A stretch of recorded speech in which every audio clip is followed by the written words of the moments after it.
প্রিয় ভাইয়েরা, আমি বলেছিলাম যে একদল খেয়ে গিয়েছে আর একদল খাওয়ার জন্য রেডি হয়ে আছে।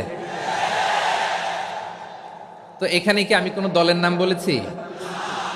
বাংলাদেশে 48টা প্রায় নিবন্ধিত রাজনৈতিক দল, কোনো দলের নাম আমি বলিনি।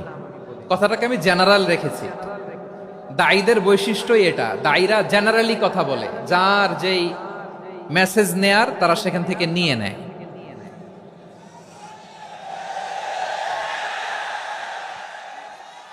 তো কোনো দল এটা নিয়ে কোনো কথা বলল না, আপনারা এটাকে নিজের গায়ে যে মাখালেন, এটা ঠিক হয়নি। আমি বলবো যে এটা খুবই অনভিপ্রেত হয়েছে। কোনো দলকে টার্গেট করে বা কোনো দলের পক্ষে আমরা কখনো কথা বলি না। আমরা কোরআনের পক্ষে কথা বলি, ইসলামের পক্ষে কথা বলি, ঠিক কিনা বলেন?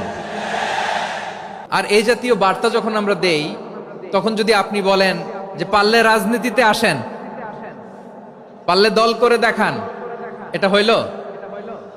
আমি কি এরকম কোনো কথা বলেছি? বাংলাদেশে 48টা প্রায় নিবন্ধিত রাজনৈতিক দল, কোনো দলের নাম আমি বলিনি। তো কোনো দল এটা নিয়ে কোনো কথা বলল না, আপনারা এটাকে নিজের গায়ে যে মাখালেন, এটা ঠিক হয়নি। আমি বলবো যে এটা খুবই অনভিপ্রেত হয়েছে। কোনো দলকে টার্গেট করে বা কোনো দলের পক্ষে আমরা কখনো কথা বলি না। আমরা কোরআনের পক্ষে কথা বলি, ইসলামের পক্ষে কথা বলি, ঠিক কিনা বলেন? সো একটা জেনারেল কথাকে যদি আমার রাজনীতিবিদ বন্ধুরা নিজেদের গায়ে মাখেন, ক্ষুব্ধ প্রতিক্রিয়া জানান, এতে করে সাধারণ জনগণের কাছে একটা নেগেটিভ মেসেজ যাবে ওনাদের ব্যাপারে। এটা হোক আমরা চাই না। এদেশের যত এই যে আমার ভাইয়েরা, এই যে আমি এই যে কথা বলতেছি, সাদা টুপি, ও আচ্ছা আচ্ছা, চলে যাবেন না? একটু জায়গা দিয়ে দেন ওনাকে।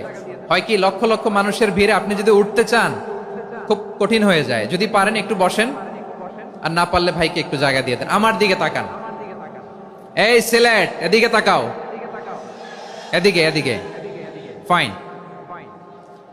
তো আমার প্রিয় রাজনীতিবিদ বন্ধুদের আমি বলবো, কথাটা ছিল ভেরি জেনারেল, এটা নিজেদের গায়ে মাখানোর কোনো দরকার নাই।